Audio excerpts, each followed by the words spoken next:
Hello everyone, this is Showtime 112. AH-64 Apache helicopters performed an attack on two Iraqi radar stations at 2:38 a.m. on 17 January 1991. This preceded the F-117 Nighthawk bomb drops on Baghdad, and it's usually considered as the opening shots of Operation Desert Storm. But another aircraft played a decisive, yet little-known role in the destruction of Iraqi early warning radar network. And it wasn't the F-4G Wild Weasel Phantom.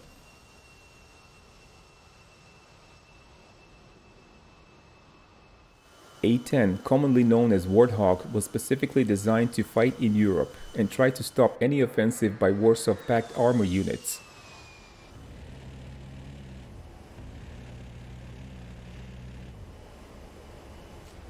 It first saw combat in a different environment, although Soviet equipment was still there as targets.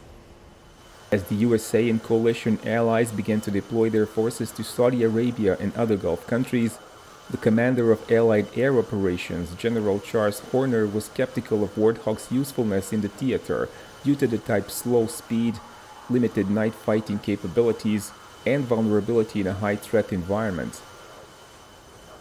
However, General Schwarzkopf believed it would be a valuable tool in providing support to his ground troops. The first unit to deploy to Saudi Arabia was the 354th Tactical Fighter Wing from Myrtle Beach, South Carolina, with its two squadrons. They arrived as early as 15 August 1990. They were followed a couple of weeks later by the 23rd Tactical Fighter Wing from England Air Force Base, Louisiana, with another two squadrons.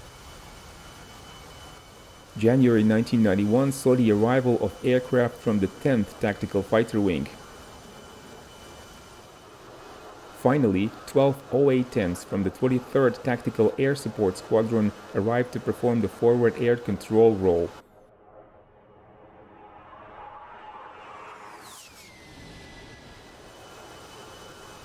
"144 A-10s were available to the coalition as hostilities began on 17 January 1991. Warthog's main base was at King Fahd International Airport, but two more forward operating bases were arranged, one at King Khalid Military City and a smaller one at Al Juf in the far northwest of Saudi Arabia. One of the 354th Tactical Fighter Wing Squadron, the 355th, was assigned to night operations. Despite the fact that A-10 carried no targeting pods and that night vision goggles were unavailable at the time, Hawk pilots learned to use what they had. One of their devices was the Maverick Missile Seeker, which projected infrared image to their cockpit display. This is often described as similar to looking through a soda straw, but it was useful nevertheless.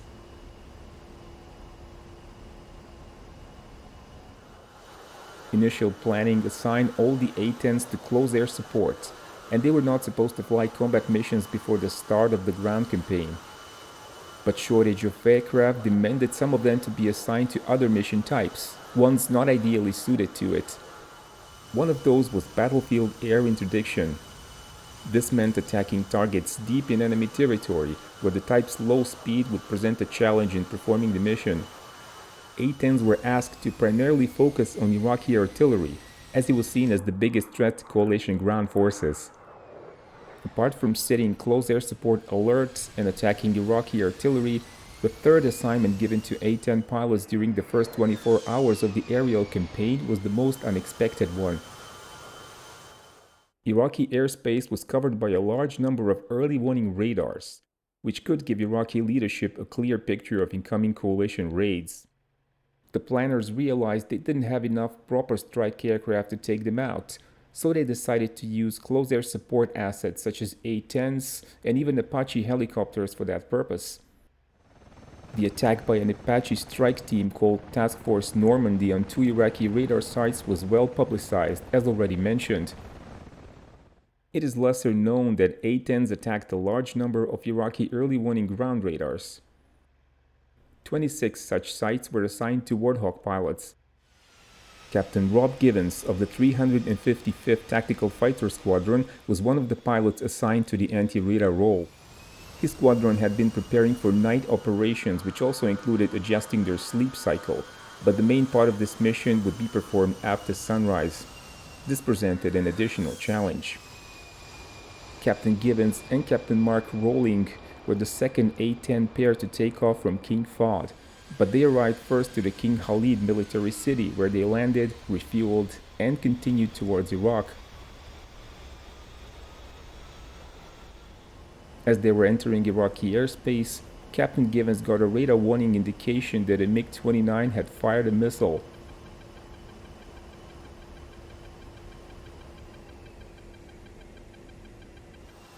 The two A-10s immediately dropped to 500 feet of altitude.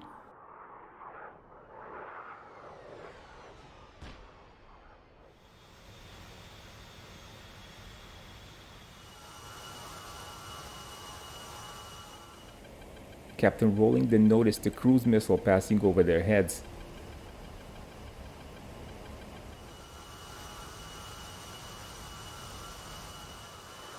With the MiG threat gone, the two A-10 pilots then climbed back to altitude, continued into Iraqi airspace, and found their target. They had good satellite photos of the location and the radars. This was an exception rather than the rule for Warthog pilots in Desert Storm, as mostly they would be given little more than just coordinates.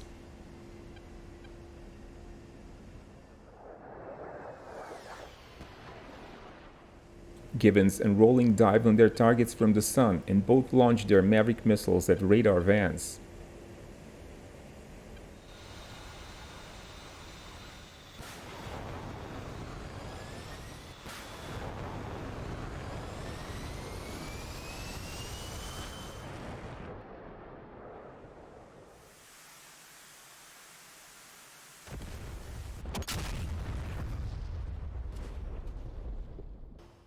Both targets went up in large explosions.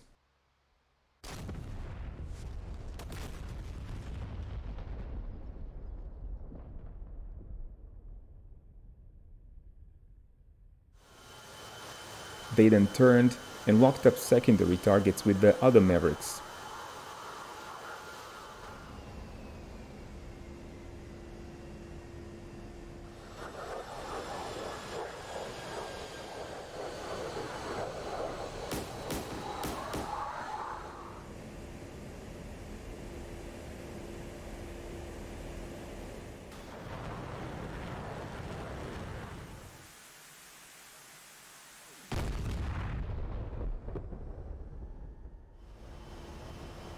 This was followed by CBU cluster bomb drops on command section and other buildings.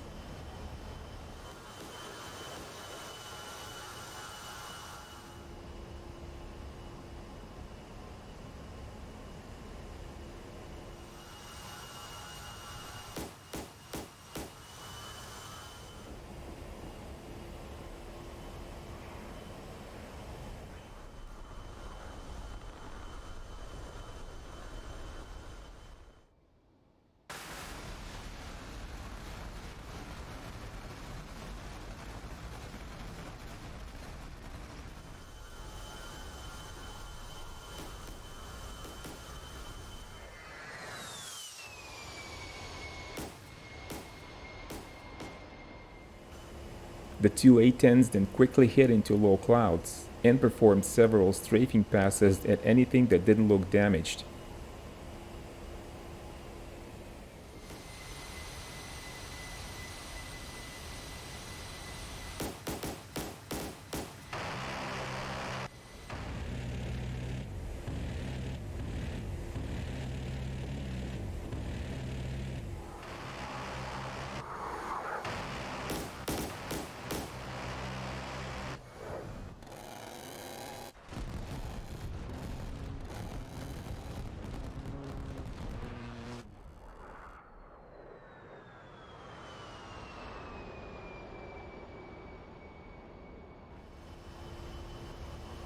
Eventually, they were contacted by AWACS and told that Iraqi fighters were coming their way.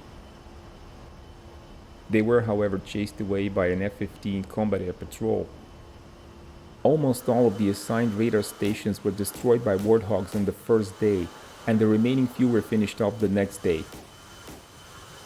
This drastically reduced Iraqi situational awareness and enabled strike formations to enter Iraqi airspace without the defenses being aware of them. A-10 pilots would jokingly call their aircraft Wart Weasel, as they performed a role usually reserved for wild weasels. A-10s performed exceptionally well in Desert Storm. Many skeptics became believers, and General Horner famously said at a press briefing on January 19, "I take back all the bad things I've ever said about the A-10. I love them. They're saving our asses." Don't forget to press the like button if you liked the video. Join our Patreon supporters or donate on PayPal because that's the only way for the channel to keep producing new videos. Thank you and keep watching Showtime 112.